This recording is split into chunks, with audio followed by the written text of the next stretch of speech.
Go ahead, Damien. Hey, Greg. Can you sort of sum up the, I guess the way you guys closed that game out?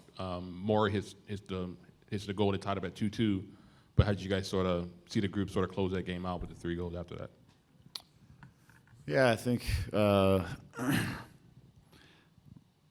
something that we kind of talked about is the game would open up with Joe, with Gabe, with the speed that the guys had, and some of these transition moments. We had the opportunity to, I feel like, to get into space and create some problems for them. I think they started off the game sitting in a very low block, very compact, as we had sort of expected going into the game. We'd seen that from them the first 3 games, so the game was a little bogged down for us trying to break them down. And then we get a penalty, then they start to extend and they start to press. The game gets a little bit more open. I think some of our attacking guys sniffed in the game that there was lots of goals there to be had, so I felt like we were a little stretched apart defensively even at times and giving up too much space in between our lines, and so they were able to get into our area easy, which ended up being us defending like 16 corners, which is just us defending a lot of crosses, putting things out, stuff like that.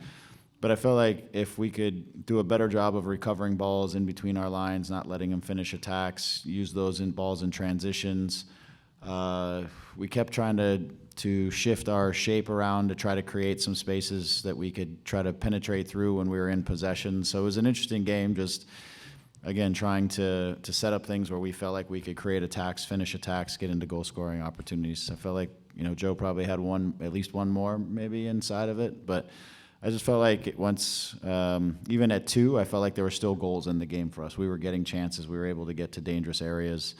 We get the 3rd. Now they've got to push the game a little bit more again, extend themselves to try to get back into the game, and that then opens up for, again, more transition for us. And he had the missed penalty too, so he probably had maybe 2 That's more. True. That's true. That's true. Yeah. At times you could, like you said, you might have got stressed at times, but then there were times where you could see the patience with Marco on the ball, and just of course you want him with the ball to sort of set things up, but sometimes the game the guys don't really give him the ball that much. I mean, how big of a factor is he, on the ball, slowing things down, and then, sort of watching the runners and picking up our defense? Yeah, I mean, he's such a big part of turning the game, changing the rhythm of the game, going from kind of possession, controlled tempo to the pass or the moment where the game needs to accelerate. And I thought today, Gabe, Joe, his running early, his proactive running to get behind, his running after the pass, starts to really make it clear also clearer for Marco when to release those passes, when to play the team into that final phase. Something we've been talking about a lot is just more proactive running and running after the pass forward and into the depth. And when you do that, it creates more space for Marco, and it gives him more targets to start to initiate real attacks. And obviously that's what he does. He's a playmaker. He's got so much experience and ability to calm the game down when you want it to, speed the game up when you want him to. So he plays an important role inside of that. It was an interesting game just because there were stretches where they really were trying to overpress us, and it was about us figuring out how to break that press and get behind. And we had to play direct a couple times that had some really good chances in the first half.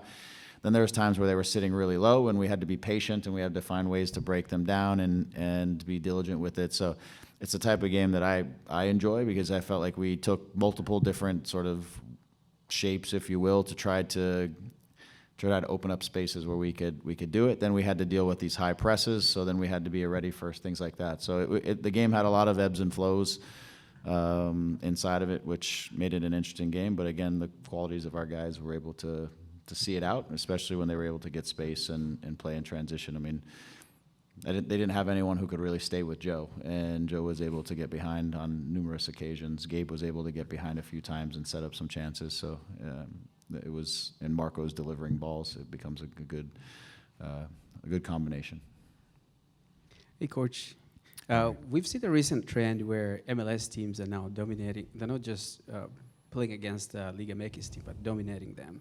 Like tonight, you guys had a 5-2 win against Cholos, and then Sounders beat Cruz Azul 7-0.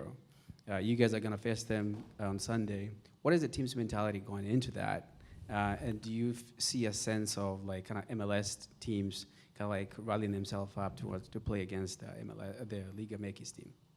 Yeah, I think there's a lot more balance between the two leagues now than there has probably ever been. You know, for Sounders I actually just before coming in here, I wanted to see how that ended up 7-0, and then some incredible goals, some fortunate goals. You know, there was a lot inside of that.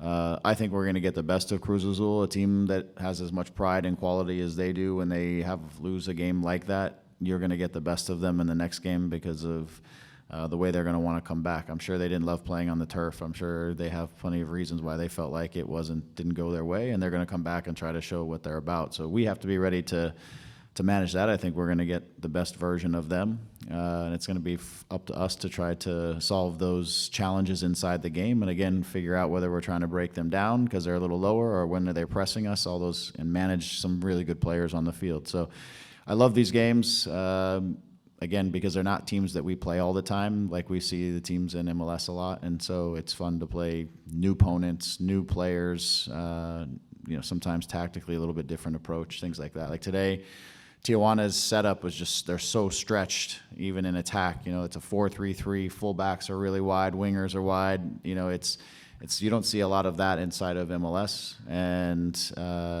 then players who are just capable of hitting these switch passes and one-on-one players on the outside. It's not something that we see a lot inside of MLS, and so it put a different challenge on for our guys. But I think, to your question, I think the leagues are becoming a lot more balanced. So if you don't have a good day or things start to go wrong, then you can be on the wrong side of a lopsided victory or a loss or something like that. And I think a lot of these games are competitive. If you probably look across the results in all of the games in this first round, it's probably pretty balanced in terms of draws and wins on either side. It's probably pretty balanced. And I think that's a kind of where the league and these teams are, starting to settle out a little bit at this point. Hey, Greg. Thank you for your time. I was wondering, what was your reaction to Gilberto Mora's performance tonight? You know, he equalized twice for Tijuana. He's only 16 years old. What do you think about his performance tonight and maybe his future? We were talking about this as well in our office. I mean, you would never in a million years watch that game and think that there was a 16-year-old player on the field. That's the first thing. There were pros on the field, and he was absolutely one of them. I think he's got class, calm, left foot, right foot. Again, great feel for the game in terms of the positions that he's taking up on the field, and his ideas and his solutions are obviously at the right time. Every game I've seen him play, and I didn't know him that much until I think the finals of the Gold Cup, and he's scored in every game that I've watched him play, literally. And so, again, composure in front of the goal, quality. He's got a really bright future. It's, when I watch this back, I'll probably watch him a little more closely because I'm watching the broader game and take a little more appreciation for some of his nuances and details. But he's absolutely a pro that's ready for this level, and you don't say that of many 16-year-olds who's more than ready. He absolutely fits in and was one of the quality players on the field tonight. So it's impressive. He's going to have a really bright future, and I look forward to seeing where that future takes him and where those opportunities start to come. But for now, he's going to be doing the job for Tijuana, but at some point, that's going to continue to move forward.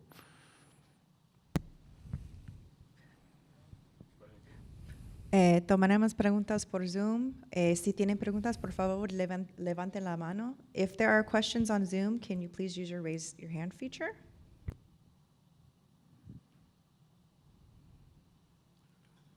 Go ahead, Damon. Your thoughts on the Garces Zonka pairing? First of all, you have an update on Maya Yoshida, and then what do you think about Mauricio's start tonight? First, Maya. I think the way he's trending, and we'll see over the next couple of days, is to be available for this weekend. Don't know whether that's limited minutes or bigger minutes, but hopefully he's trending in the direction that he can be available for us on the weekend, as these games are coming fast and furious. As far as the pairing, I thought we were good. Again, I think in general, I think sometimes we've got to manage our depth a little better and not let the opposition's attacking players just move us back and move us back. We need to be able to manage our depth a little bit more. Sometimes I felt like they were able to play through our lines and have a lot of space between our front group and our back group. Some of that is with our back group staying a little tighter, and some of it is our front group staying a little more connected. Again, I think they had to manage some difficult moments. They got through them. And more repetition together is going to be good for them.